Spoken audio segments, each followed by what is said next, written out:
The first few times, the messages on Instagram gave no certainty of their numbers, nor did the participants have a specific target. But tonight they had agreed on la fondamenta della misericordia, only to have someone down in Castello complain that it was too far for them. So how about Santa Giustina? Only to have the decision changed by the person who wrote the Santa Giustina wasn't worth the time to cause trouble. So why not try the Piazzetta dei Leoncini? It was closer, and what they did would not pass unobserved. In less than 10 minutes, both groups were running into the piazza, one from Calla della Canonica, the other from under the Orologio. They crashed into one another, silent, but for grunts and the sound a fist makes when it hits a shoulder or a head. They quickly coalesced into a mass of moving body parts. They fell, they got to their knees, were knocked back to the ground, got up and landed a punch on someone's neck, then had their feet kicked out from under them and fell again. One gang was larger than usual.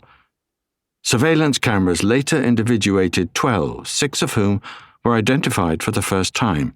The other 6 were already known.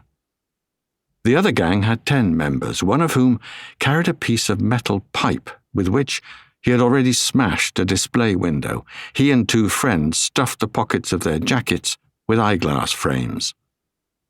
As bad luck would have it, their changes of destination, disputes about the better way to get there once they'd finally decided, and their general desire to enjoy and exult in the anticipation of violence caused them to arrive at Piazza San Marco 3 minutes after the change of squad at the police station not far from Café Florian.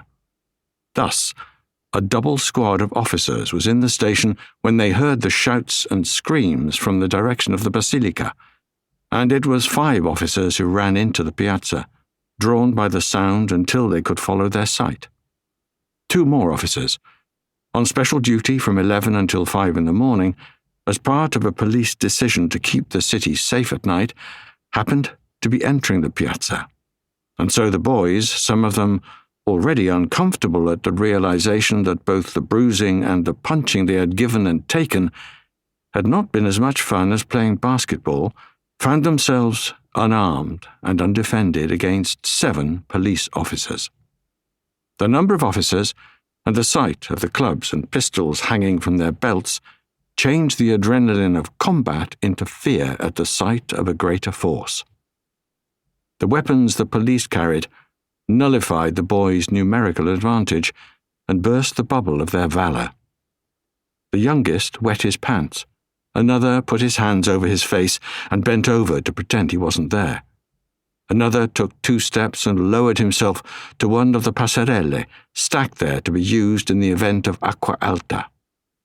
Seeing the uneasiness their mere presence caused the boys, the officers hardened their faces and raised their voices, forcing the boys towards the police station. At no time did the policemen touch them. Like cowboys, they herded with changes of voice and one-word commands.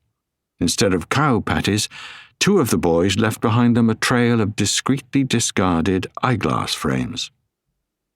Macaluso, the sergeant who had remained behind and who had observed the roundup from the steps leading to the station, went back inside, pulled out a number of forms from the drawer of his desk, and set a dozen or so pencils on top of them. When the first few came in, he pointed to the papers and said, "Take a pencil and a form, fill it out. Give it to me when you're finished." The smallest of the boys said, "Please, signore, may I make a phone call?" His voice held the promise of tears, but still the officer, who had 3 children, stood and shouted, "Silenzio!" at the group. When the talking stopped, he added, "No, you cannot make any phone calls, not until you fill out the form. Then you can each make 1 call." He saw one of the boys at the back of the group raise his phone in front of him and start to touch the keys.